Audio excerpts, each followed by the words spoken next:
ಜ್ಞಾನಾನಂದಮಯಂ ದೇವಂ ನಿರ್ಮಲಂ ಸ್ಫಟಿಕಾಕೃತಿಂ ಆಧಾರಂ ಸರ್ವವಿದ್ಯಾನಾಂ ಹಯಗ್ರೀವ ಉಪಾಸ್ಮಹೆ. ನನ್ನ ಸಮಸ್ತ ಆರಾಧ್ಯಂ ಚಾನಲ್ ವೀಕ್ಷಕರೆಲ್ಲರಿಗೂ ಕೂಡ ವಿಭಾ ಶೆಟ್ಟಿ ಮಾಡುವ ನಮಸ್ಕಾರಗಳು. ಮಾಸ ಭವಿಷ್ಯ ಕಾರ್ಯಕ್ರಮಕ್ಕೆ ತಮಗೆಲ್ಲರಿಗೂ ಸ್ವಾಗತ. ಈ ತಿಂಗಳು ಅಂದರೆ ಮಾರ್ಚ್ 2026ರ ಮಾಸ ಭವಿಷ್ಯ ಹೇಗಿದೆ, ದ್ವಾದಶ ರಾಶಿಗಳ ಮೇಲೆ ಏನೆಲ್ಲ ಪ್ರಭಾವ ಬೀರ್ತಿದೆ, ಗ್ರಹಗಳ ಒಂದು ಸ್ಥಾನಮಾನ ಹೇಗಿದೆ ಅನ್ನೋದನ್ನು ಮೊದಲಾಗಿ ನೋಡೋಣ. ಇನ್ನು ಈ ತಿಂಗಳಲ್ಲಿ ಗ್ರಹಗಳ ಸ್ಥಾನಮಾನ ಹೇಗಿದೆ ಅಂತ ನೋಡೋದಾದರೆ ನೋಡಿ, ಶನಿ ಗ್ರಹವು ಮೀನ ರಾಶಿಯಲ್ಲಿ ಸ್ಥಿತನಾಗಿದ್ದರೆ ಗುರು ಗ್ರಹವು ಮಿಥುನ ರಾಶಿಯಲ್ಲಿ ಸ್ಥಿತನಾಗಿರ್ತಾನೆ. ಹಾಗೆ ಕೇತು ಗ್ರಹವು ಸಿಂಹ ರಾಶಿಯಲ್ಲಿ ಸ್ಥಿತನಾಗಿದ್ದರೆ ರಾಹು ಗ್ರಹವು ಕುಂಭ ರಾಶಿಯಲ್ಲಿ ಸ್ಥಿತವಾಗಿರುತ್ತೆ. ಇನ್ನು ಇದರೊಳಗಡೆ ಬದಲಾವಣೆ ಏನಾಗ್ತಿದೆ, ಬೇರೆ ಗ್ರಹಗಳ ಸ್ಥಾನ ಹೇಗಿದೆ ಅಂತ ನೋಡೋದಾದರೆ ನೋಡಿ, ಮೊದಲನೇದಾಗಿ ಶುಕ್ರ ಗ್ರಹವು ಮಾರ್ಚ್ 2ನೇ ತಾರೀಕು ಕುಂಭ ರಾಶಿಯಿಂದ ಮೀನ ರಾಶಿಗೆ ತನ್ನ ಉಚ್ಚ ಸ್ಥಾನಕ್ಕೆ ತನ್ನ ಸಂಚಾರನ ಬೆಳೆಸ್ತಾ ಇದ್ದಾನೆ. ಇದರಿಂದ ಸಾಕಷ್ಟು ಬದಲಾವಣೆಗಳನ್ನ ನೀವು ನೋಡಬಹುದು. ಹಾಗೆ ಗುರುಗ್ರಹವು ಕೂಡ 10ನೇ ತಾರೀಕು ಮಾರ್ಗ ಅಂತಂದರೆ ನೇರ ಸಂಚಲನಕ್ಕೆ ಬರ್ತಾ ಇದ್ದಾನೆ. ಹಾಗೆ ಇನ್ನು ಬುಧ ಗ್ರಹವು 20ನೇ ತಾರೀಕು ನೇರ ಸಂಚಲನೆಗೆ ಬರ್ತಾ ಇದ್ದಾನೆ. ಇನ್ನು ಸೂರ್ಯ 15ನೇ ತಾರೀಕು ಏನು ಕುಂಭ ರಾಶಿಯಿಂದ ಮೀನ ರಾಶಿಗೆ ತನ್ನ ಸಂಚಾರನ ಬೆಳೆಸ್ತಾ ಇದ್ದಾನೆ. ಹಾಗೆ ಇನ್ನು ಶುಕ್ರ ಗ್ರಹವು ಇದೇ ತಿಂಗಳ ಕೊನೆಯಲ್ಲಿ ಅಂದರೆ 26ನೇ ತಾರೀಕು ಮೀನ ರಾಶಿಯಿಂದ ಮೇಷ ರಾಶಿಗೆ ತನ್ನ ಸಂಚಾರನ ಬೆಳೆಸ್ತಾ ಇದ್ದಾನೆ. ಇನ್ನು ಕುಜಗ್ರಹವು ಅದೇ ಕುಂಭ ರಾಶಿನಲ್ಲೇ ಸ್ಥಿತವಾಗಿರುತ್ತೆ.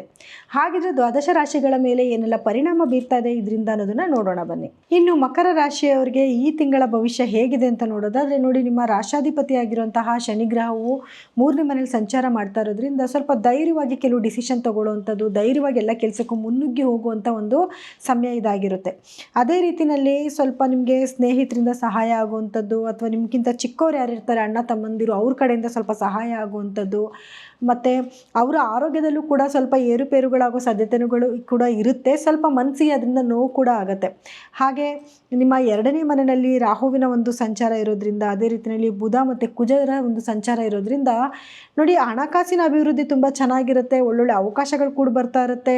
ಹಣಕಾಸಿನ ಅಭಿವೃದ್ಧಿ ಚೆನ್ನಾಗಿರುತ್ತೆ. ಆದರೆ ಸ್ವಲ್ಪ ನೀವು ಮಾತಾಡ್ಬೇಕಾದ್ರೆ ಕೇರ್ಫುಲ್ ಆಗಿರಬೇಕಾಗುತ್ತೆ. ಯಾಕಂದರೆ ನೀವು ಏನೋ ಮಾತಾಡಬೇಕು ಅಂತ ಹೋಗಿರ್ತೀರಾ, ಅವ್ರಿಗೆ ಬೇರೆ ಯಾವುದೋ ರೀತಿಯಲ್ಲಿ ಅರ್ಥ ಆಗುವಂಥದ್ದು, ಅದರಿಂದ ನಿಮ್ಮ ಮೇಲೆ ಸ್ವಲ್ಪ ಭಿನ್ನಾಭಿಪ್ರಾಯ ಬರುವಂಥದ್ದು, ಅದನ್ನೇ ಜಾಸ್ತಿ ಡ್ರ್ಯಾಗ್ ಮಾಡುವಂಥದ್ದು, ಕುಟುಂಬದಲ್ಲಿ ನಿಮ್ಮ ಮೇಲೆ ಸ್ವಲ್ಪ ಏನೋ ನೀವು ಮಾತಾಡಿದ್ದೆಲ್ಲ ತಪ್ಪು ಅಂತ ಹೇಳುವಂಥದ್ದು, ಈ ರೀತಿ ಒಂದು ಸಮಯಗಳು ಕ್ರಿಯೇಟ್ ಆಗುತ್ತೆ. ಸೊ ಹಾಗಾಗಿ ನೀವು ಏನೇ ಮಾತಾಡ್ತಿದ್ರು ಸ್ವಲ್ಪ ಕೇರ್ಫುಲ್ಲಾಗಿ ಮಾತಾಡಿ. ಯಾಕೆಂತಂದರೆ ಸಮಯ ಈ ರೀತಿ ಇರೋದ್ರಿಂದ ನೀವು ಸ್ವಲ್ಪ ರ್ಯಾಶಾಗಿ ಮಾತಾಡುವಂಥದ್ದು, ಅಥವಾ ಏನೋ ಹೇಳೋಕ್ಕೋಗಿ ಇನ್ನೇನೋ ಹೇಳ್ಬಿಡುವಂಥದ್ದು, ಬಾಯಲ್ಲಿ ಸ್ವಲ್ಪ ಕೆಟ್ಟ ಮಾತುಗಳು ಬರುವಂಥ ಸಾಧ್ಯತೆಗಳು ಕೂಡ ಇರುತ್ತೆ. ಸ್ವಲ್ಪ ಕೇರ್ಫುಲ್ಲಾಗಿ ಮಾತಾಡೋದು ಒಳ್ಳೆಯದೇ. ಸೊ ಅದರಿಂದ ನಿಮಗೆ ಸ್ವಲ್ಪ ಸಮಸ್ಯೆಗಳು ಬರುವಂಥ ಚಾನ್ಸ್ ಇದೆ ಅಂತ ಅಂದಾಗ ಅದನ್ನು ಅವಾಯ್ಡ್ ಮಾಡ್ಕೊಳ್ಳೋದೇ ಒಳ್ಳೆಯದಲ್ವಾ. ಇನ್ನು ಗುರುವಿನ ಒಂದು ಸಂಚಾರ ಇರೋದ್ರಿಂದ 6ನೇ ಮನೆಯಲ್ಲಿ ಇರೋದ್ರಿಂದ ನಿಮ್ಮ ಉದ್ಯೋಗಸ್ಥರು ಯಾರೆಲ್ಲ ಉದ್ಯೋಗ ಮಾಡ್ತಿರ್ತಾರೆ ಅವರೆಲ್ಲರಿಗೂ ಕೂಡ ಒಂದು ಒಳ್ಳೆಯ ಸಮಯ. ಯಾಕೆ ಅಂತಂದರೆ ನೋಡಿ, ನಿಮಗೆ ಏನು ಪ್ರಮೋಷನ್ ಆಗುವಂಥದ್ದು, ಅಥವಾ ನೀವು ಅಂದ್ಕೊಂಡಿರುವಂಥ ಕೆಲಸಗಳು ಸಿಗುವಂಥದ್ದು, ನೀವು ಮಾಡ್ತಿರೋ ಕೆಲಸನ ಮೇಲಧಿಕಾರಿಗಳು ಗುರುತಿಸುವಂಥದ್ದು, ಅದಕ್ಕೆ ತಕ್ಕ ಒಂದು ಏನು ನಿಮಗೆ ಗೌರವ ಕೊಡುವಂಥದ್ದು. ಯಾಕಂದರೆ ಗುರುವಿನ ಸಂಚಾರಣೆ ಆಗಿರೋದ್ರಿಂದ ಗೌರವ ಖಂಡಿತವಾಗ್ಲೂ ನಿಮ್ಗೆ ಸಿಗುತ್ತೆ. 2ನೇ ಮನೆ ಮೇಲೆ ಗುರುವಿನ ಸಂಚಾರ ಇರೋದ್ರಿಂದ ನಿಮ್ಮ ಮಾತಿಗೆ ಸ್ವಲ್ಪ ಬೆಲೆನೂ ಸಿಗ್ತಾ ಇರುತ್ತೆ. ಕೆಲವು ಕಡೆ ಏನೋ ಅಯ್ಯೋ ಇವನು ಹಂಗಂದ ಹಿಂಗಂದ ಅಂತ ಮಾತಾಡ್ಕೊಳ್ಳೋದು ಕೂಡ ಆಗ್ತಾ ಇರುತ್ತೆ. ಸೊ ಹಾಗಾಗಿ ಕೇರ್ಫುಲ್ ಆಗಿರೋದು ತುಂಬ ಒಳ್ಳೆಯದು. ಇನ್ನು ನೀವೇನಾದರೂ ಗೌರ್ಮೆಂಟಿಗೆ ಸಂಬಂಧಪಟ್ಟಿರೋ ಕೆಲಸಗಳಿಗೆ ಏನಾದರೂ ಪ್ರಯತ್ನ ಪಡ್ತಿದ್ದೀರಾ ಅಂತಂದರೆ ಅದಕ್ಕೆ ತುಂಬ ಉತ್ತಮವಾದ ಸಮಯ ಇದಾಗಿರುತ್ತೆ. ನೀವೇನಾದರೂ ಗೌರ್ಮೆಂಟ್ ಉದ್ಯೋಗಿಗಳಾಗಿದ್ದರೂ ಕೂಡ ನಿಮಗೆ ಒಂದು ಸ್ವಲ್ಪ ಬೆಲೆ ಬರುವಂಥದ್ದು, ನೀವೇನಾದರೂ ಒಂದು ಮಾತು ಹೇಳಿದ್ರೆ ಅದನ್ನು ಅರ್ಥ ಮಾಡಿಕೊಂಡು ನಿಮ್ಮ ಮಾತಿಗೆ ಒಂದು ಬೆಲೆ ಬರುವಂಥ ಒಂದು ಸಮಯ ಕೂಡ ಆಗಿರುತ್ತೆ. ನೀವೇನಾದರೂ ಪ್ರಮೋಷನ್ಗೆ ಟ್ರೈ ಮಾಡ್ತಿದ್ದೀರಾ ಅಂತಂದರೆ ಪ್ರಮೋಷನ್ ಸಿಗುವಂಥ ಒಂದು ಸಮಯ ಕೂಡ ಇದಾಗಿರುತ್ತೆ. ವ್ಯಾಪಾರದಲ್ಲೂ ಕೂಡ ಒಂದು ಒಳ್ಳೆಯ ಅಭಿವೃದ್ಧಿ ಇರುತ್ತೆ. ಮನೆಯಲ್ಲಿ ಸಣ್ಣ ಪುಟ್ಟ ಸಮಸ್ಯೆಗಳು ಬಂದರೂ ಕೂಡ ಖಂಡಿತವಾಗ್ಲೂ ಅದೆಲ್ಲದರಿಂದನೂ ಪಾರಾಗ್ಬೋದು. ಯಾಕಂದರೆ ಕುಟುಂಬದ ಒಂದು ಸ್ಥಾನದ ಮೇಲೆ ಗುರುವಿನ ದೃಷ್ಟಿ ಇರೋದ್ರಿಂದ ಭಿನ್ನಾಭಿಪ್ರಾಯಗಳು ಬರ್ತಾ ಇರುತ್ತೆ. ಬಂದರೂ ಕೂಡ ಅದನ್ನು ಸರಿ ಮಾಡ್ಕೊಂಡು ಹೋಗುವಂಥ ಒಂದು ಟೈಮ್ ಇದಾಗಿರುತ್ತೆ. ಇನ್ನು ಕೇತುವಿನ ಒಂದು ಸಂಚಾರ ಅಂದರೆ ನಿಮ್ಮ 8ನೇ ಮನೆಗೆ ಕೇತುವಿನ ಒಂದು ಸಂಚಾರ ಇರೋದ್ರಿಂದ ಸ್ವಲ್ಪ ಅನಿರೀಕ್ಷಿತ ಘಟನೆಗಳು ನಡೆಯುವಂಥದ್ದು, ಅಂದರೆ ಸ್ವಲ್ಪ ಹಣಕಾಸಿನ ಅಭಿವೃದ್ಧಿ ಆಗುವಂಥದ್ದು, ಸಮ್ಟೈಮ್ಸ್ ಲಾಸ್ ಆಗುವಂಥದ್ದು, ಸ್ವಲ್ಪ ಆರೋಗ್ಯದಲ್ಲಿ ಏರುಪೇರುಗಳಾಗುವಂಥದ್ದು, ಅಥವಾ ನಿಮಗೆ ಅನ್ಎಕ್ಸ್ಪೆಕ್ಟೆಡ್ ಆಗಿ ಕೆಲವು ಥಿಂಗ್ಸ್ಗಳಾಗುವಂಥ ಸಾಧ್ಯತೆಗಳಿರುತ್ತೆ. ಆದರೆ ಯಾರೆಲ್ಲ ಆಳವಾದ ಅಧ್ಯಯನ ಮಾಡ್ತಾ ಇದ್ದೀರಾ, ಅಂದರೆ ಸೈಂಟಿಸ್ಟ್ಗಳು ಯಾರಿದ್ದೀರಾ, ಅಥವಾ ಯಾರೆಲ್ಲ ಜ್ಯೋತಿಷ್ಯ ಶಾಸ್ತ್ರ ಕಲಿತಾ ಇದ್ದೀರಾ, ಅವರೆಲ್ಲರಿಗೂ ಕೂಡ ಒಂದು ಅದ್ಭುತವಾದ ಸಮಯ ಅಂತಲೇ ಹೇಳ್ಬೋದು. ಮತ್ತು ಏನಾದರೂ ನೀವು ಟ್ರಾವೆಲ್ ಮಾಡಬೇಕು ಅಂತ ಅಂದ್ಕೊಂಡಿದ್ರೆ ಟ್ರಾವೆಲ್ ಮಾಡೋಕ್ಕೂ ಕೂಡ ಒಂದು ಉತ್ತಮವಾದ ಸಮಯ ಇದಾಗಿರುತ್ತೆ. ಇನ್ನು ಯಾರೆಲ್ಲ ರೈತರು ಇರ್ತೀರಾ, ರೈತರಿಗೂ ಕೂಡ ಒಂದು ಉತ್ತಮವಾದ ಸಮಯ ಆಗಿರುತ್ತೆ. ಅಂದರೆ ಸ್ವಲ್ಪ ವೇರಿಯೇಷನ್ಸ್ ಆಗ್ತಾ ಇರುತ್ತೆ. ಒಂದು ಕಡೆ ಚೆನ್ನಾಗಿ ಬೆಳೆ ಬರ್ತಾ ಇನ್ನೊಂದು ಹಣನೂ ಬರ್ತಾ ಇರುತ್ತೆ, ಇನ್ನೊಂದು ಕಡೆ ಅದೇ ರೀತಿ ಖರ್ಚು ಕೂಡ ಆಗ್ತಾ ಇರುತ್ತೆ. ಖರ್ಚಿನ ಮೇಲೂ ಕೂಡ ಸ್ವಲ್ಪ ನೀವು ಗಮನ ಕೊಡಬೇಕಾಗತ್ತೆ. ಅಥವಾ ನೀವು ಇಷ್ಟು ಖರ್ಚು ಮಾಡಿ ಏನು ಬೆಳೆ ಬೆಳೆದಿರ್ತೀರಾ, ನೀವು ಅಂದ್ಕೊಂಡಿದ್ದ ರೇಟ್ಗೆ ಸ್ವಲ್ಪ ನಿಮಗೆ ಹತ್ರದಲ್ಲಿ ಬಂದರೂ ಕೂಡ ನೀವು ಅಂದ್ಕೊಂಡಷ್ಟು ಸಿಗೋದಿಲ್ಲ, ಸಮ್ಟೈಮ್ಸ್ ಸಿಗುತ್ತೆ, ಸಮ್ಟೈಮ್ಸ್ ಸಿಗಲ್ಲ, ಈ ರೀತಿ ವೇರಿಯೇಷನ್ಸ್ ಆಗ್ತಾ ಇರುತ್ತೆ. ಸ್ವಲ್ಪ ನಿಮಗೆ ರೈತರಿಗೆ ಸ್ವಲ್ಪ ಕನ್ಫ್ಯೂಷನ್ ಇರುವಂಥ ಒಂದು ಟೈಮ್ ಇದಾಗಿರುತ್ತೆ. ಯಾಕಂದರೆ ಗ್ರಹಗಳ ಸ್ಥಾನಮಾನ ಆಗಿದೆ.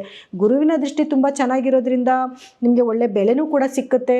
ಅದೇ ರೀತಿಯಲ್ಲಿ ಕೆಲವು ಗ್ರಹಗಳ ಒಂದು ಸಂಚಾರ ಇರೋದ್ರಿಂದ ಸ್ವಲ್ಪ ನಿಮಗೆ ಲಾಸಸ್ ಕೂಡ ಆಗುತ್ತೆ. ಅಂದರೆ ಒಂದು ಬೆಳೆಗೆ ಚೆನ್ನಾಗಿ ಬಂದರೆ ಇನ್ನೊಂದು ಬೆಳೆಗೆ ಚೆನ್ನಾಗಿ ಬರಲ್ಲ, ಈ ರೀತಿ ಸ್ವಲ್ಪ ಕನ್ಫ್ಯೂಷನ್ ಆಗ್ತಾ ಇರುತ್ತೆ. ವಿದ್ಯಾರ್ಥಿಗಳಿಗೂ ಕೂಡ ಎಜುಕೇಷನಲ್ಲಿ ಸ್ವಲ್ಪ ಮುಂದಿರ್ತೀರಾ, ಸ್ವಲ್ಪ ಎಫರ್ಟ್ ಹಾಕಿ ಓದಿದ್ರೆ ಕೂಡ ಒಳ್ಳೆ ಮಾರ್ಕ್ಸ್ನ ತಗೊಳ್ಳುವಂಥ ಟೈಮು. ಯಾರೆಲ್ಲ ಕಾಂಪಿಟೇಟಿವ್ ಎಕ್ಸಾಮ್ ಬರೀಬೇಕು ಅಂದ್ಕೊಂಡಿದ್ದೀರಾ ಅವರೆಲ್ಲರಿಗೂ ಕೂಡ ಯಶಸ್ಸು ಸಿಗುವಂಥ ಒಂದು ಟೈಮ್ ಆಗಿರುತ್ತೆ. ಈ ಒಂದು ಸಂದರ್ಭನ ನೀವು ಉಪಯೋಗ ಮಾಡ್ಕೊಬೇಕು. ಏನಾದರೂ ಎಕ್ಸಾಮ್ಸ್ ಬರೀಬೇಕು ಅಂತ ತುಂಬ ದಿವಸದಿಂದ ಅಂದ್ಕೊಂಡಿದ್ರೆ ಇದು ಒಂದು ಒಳ್ಳೆ ಸಮಯ ಆಗಿರುತ್ತೆ.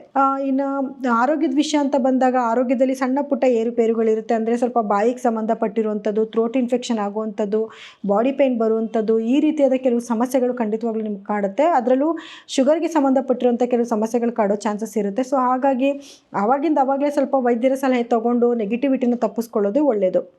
ಇನ್ನು ಪರಿಹಾರವಾಗಿ ಏನು ಮಾಡ್ಕೊಬೇಕು ಅಂತ ನೋಡೋದಾದರೆ ನೋಡಿ, ಪರಿಹಾರವಾಗಿ ಗುರುವಿನ ಆರಾಧನೆ ಜಾಸ್ತಿ ಮಾಡ್ಕೊಳ್ಳಿ. ಗುರುಗಳ ದೇವಸ್ಥಾನಕ್ಕೆ ಹೋಗಿ ಹಳದಿ ಬಣ್ಣದ ಸಿಹಿ ಪದಾರ್ಥನ ಸ್ವಲ್ಪ ದಾನ ಧರ್ಮ ಮಾಡಿ. ನಿಮ್ಮ ರಾಶಾಧಿಪತಿ ಆಗಿರುವಂತಹ ಶನಿಗ್ರಹಕ್ಕೋಸ್ಕರ ಪ್ರತಿ ಶನಿವಾರ ಸಾಯಂಕಾಲ 5 ಗಂಟೆ ನಂತರ ಯಾವ್ದಾರ ಒಂದು ವ್ಯಕ್ತಿಗಾದ್ರು ಸ್ವಲ್ಪ ದಾನ ಧರ್ಮ ಮಾಡೋದನ್ನು ಸ್ವಲ್ಪ ರೂಢಿ ಮಾಡ್ಕೊಳ್ಳಿ. ಇದಿಷ್ಟು ಮಾಡಿಕೊಂಡ್ರೆ ಸಾಕು, ನಿಮ್ಗೆ ಆಗ್ತಿರೋ ಕೆಲವು ನೆಗೆಟಿವಿಟಿಯಿಂದ ಖಂಡಿತವಾಗ್ಲೂ ನೀವು ಈಚೆ ಬರ್ಬೋದು. ಇನ್ನು ಇದಾಗಿತ್ತು ದ್ವಾದಶ ರಾಶಿಗಳ ಈ ತಿಂಗಳ ಒಂದು ಫಲಾನುಫಲಗಳು.